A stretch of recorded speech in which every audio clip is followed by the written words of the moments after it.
പേരാമ്പ്രയിൽ ഷാഫി പറമ്പിൽ എംപിക്ക് മർദ്ദനമേറ്റതിന് ശേഷം പോലീസ് ഒരു കള്ള സ്ഫോടന കേസുണ്ടാക്കി കോൺഗ്രസ് പ്രവർത്തകരെയും നേതാക്കന്മാരെയും വേട്ടയാടുകയാണ്. ഒരാവശ്യമില്ലാതെയാണ് പോലീസ് തല്ലിയതെന്ന് SP പോലും അറിയാതെ സമ്മതിച്ച കേസിൽ ഒരു കള്ളക്കേസാണ്. കോൺഗ്രസ് പ്രവർത്തകർ സ്ഫോടക വസ്തു എറിഞ്ഞു, അങ്ങനെ ഒരു സംഭവമില്ല. കെട്ടിച്ചമച്ച കേസാണ്. അതിൽ ഷാഫി പറമ്പിലിനെ ഒന്നാം പ്രതിയാക്കി കോൺഗ്രസ് നേതാക്കന്മാരെ പ്രതിയാക്കി വാദി പ്രതിയാകണ സ്ഥിതിയാണ്.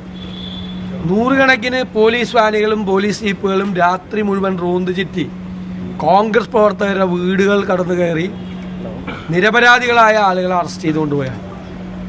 വളരെ ഗൗരവതരമായ സംഭവമാണ് പേരാമ്പ്രയിൽ നടക്കുന്നത്. ഞങ്ങൾ മുഖ്യമന്ത്രിയോടും കേരള പോലീസിനോടും പറയാം, ഇത് വേണ്ട, ബംഗാൾ ആവർത്തിക്കരുത്. കേരളത്തിൽ ഞങ്ങളുടെ പ്രവർത്തകരെ, നിരപരാധികളായ ഞങ്ങളുടെ പ്രവർത്തകരെ രാത്രി വീട്ടിൽ നിന്ന് കൊലക്കേസിലെ പ്രതികളെ പിടിച്ചുകൊണ്ട് പോകുന്ന പോലെ പോവാണ്. അതിന് പോലും താല്പര്യമില്ലാത്ത ആളുകളാണ് ഇവർ. ഈ പോലീസ് കള്ളക്കേസുണ്ടാക്കി പിടിച്ചുകൊണ്ട് പോവാണ്. പ്രധാനപ്പെട്ട നേതാക്കന്മാരെ പ്രതികളാക്കി. ഇത് ആവർത്തിച്ചാൽ കേരളത്തിൽ മുഴുവൻ നിങ്ങൾക്ക് ഇത് ചെയ്യേണ്ടി വരും. ഇത് കേരളം മുഴുവൻ ഇതുപോലെ ആകേണ്ടി വരും നിങ്ങൾ.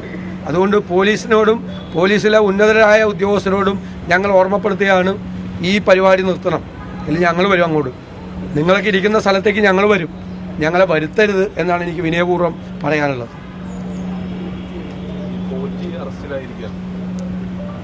അത് വൈകിപ്പോയെന്നുള്ളത് മാത്രമല്ല, എല്ലാവർക്കും അറിയാമല്ലോ. പോറ്റിയെ സംരക്ഷിച്ചത് ആരാണ്? പോറ്റിയാണ്. ഇതിൻ്റെ കാര്യങ്ങളെല്ലാം ഇപ്പോൾ പോറ്റിയുടെ തലയിലും മാത്രമാണ് ഇരിക്കുന്നത്. പോറ്റി ഇത് ചെയ്തു എന്നും അതിന് ഉത്തരവാദികളായ രാഷ്ട്രീയ നേതാക്കളും ബോർഡ് നേതാക്കളും ഒക്കെ ഉണ്ടെന്ന് എല്ലാവർക്കും അറിയാമല്ലോ. ഇത് മൂടി വയ്ക്കുകയായിരുന്നു. ഇവർക്ക് അറിയാമായിരുന്നിട്ട് ഇവർ മൂടി വയ്ക്കുകയായിരുന്നു എന്നാണ് ഹൈക്കോടതി പറഞ്ഞത്. അന്ന് എന്തുകൊണ്ട് ആ പോറ്റിക്കെതിരായിട്ട് ഇവർ നടപടിയെടുത്തില്ല? പോറ്റി കുടുങ്ങിയാൽ ഇവരും കുടുങ്ങുമെന്ന് ഇവർക്ക് അറിയായിരുന്നു. പോറ്റി കുടുങ്ങിയാൽ ഇവരും കുടുങ്ങും. ഞാൻ നിങ്ങൾക്ക് തെളിവ് തരാം. കടകംപള്ളി സുരേന്ദ്രൻ ഒരു ചടങ്ങിൽ വെച്ച് ഈ പോറ്റിയെ പ്രകീർത്തിച്ച് പ്രസംഗിക്കുകയാണ്. ഒരു വീട് വെച്ച് കൊടുത്തു ദേവസ്വം ബോർഡിൻ്റെ ഒരു പദ്ധതി. എൻ്റെ തെളിവുകൾ ഞാൻ തരാം, എൻ്റെ കയ്യിലുണ്ട് തെളിവുകൾ. എന്നിട്ട് പോറ്റിയും വേറെ രണ്ടുപേരും കൂടിയാണ് വെച്ചിരിക്കുന്നത്. ഇവർ വലിയ ബിസിനസ് നടത്തുന്ന അയ്യപ്പ ഭക്തരാണ്, വലിയ ബിസിനസ്സുകാരാണ്.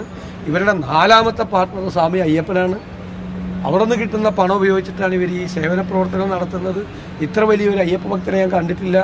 ഇവരൊക്കെ തമ്മിൽ ബന്ധമുണ്ടായിരുന്നു. ആ ബന്ധത്തിൻ്റെ അടിസ്ഥാനത്തിലാണ് ഇയാളെ ക്ഷണിച്ചു വരുത്തി ദ്വാരപാലക വിഗ്രഹം കോടീശ്വരന് വിൽക്കാനുള്ള സംവിധാനം ഉണ്ടാക്കി കൊടുത്ത ഇവരാണ്. വ്യാജ ചെമ്പുപാളി ഉണ്ടാക്കി മദ്രാസിലേക്ക് അയക്കാൻ കൂട്ടുനിന്നവരാണ്. 1 മാസവും 9 ദിവസം എടുത്തു ഇത് ഇവിടെ എത്താൻ, ചെന്നൈയിലെത്താൻ വേണ്ടി, ശബരിമലയിൽ നിന്ന് എത്താൻ വേണ്ടി. എന്നിട്ട് ഇതെല്ലാം അറിഞ്ഞിട്ടും തിരിച്ചറിഞ്ഞിട്ടും ഈ പോറ്റിയെ സംരക്ഷിക്കാൻ വേണ്ടി നിന്ന ആളുകളെ ഇപ്പോൾ കോടതി ഇടപെട്ടതുകൊണ്ടും കോടതി നേരിട്ട് SIT സ്പെഷ്യൽ ഇൻവെസ്റ്റിഗേഷൻ ടീമിനെ വെച്ചതുകൊണ്ടും കോടതിക്ക് നേരിട്ട് റിപ്പോർട്ട് ചെയ്യണം എന്ന് പറഞ്ഞതുകൊണ്ടും മാത്രമാണ് പോറ്റി അറസ്റ്റിലായത്.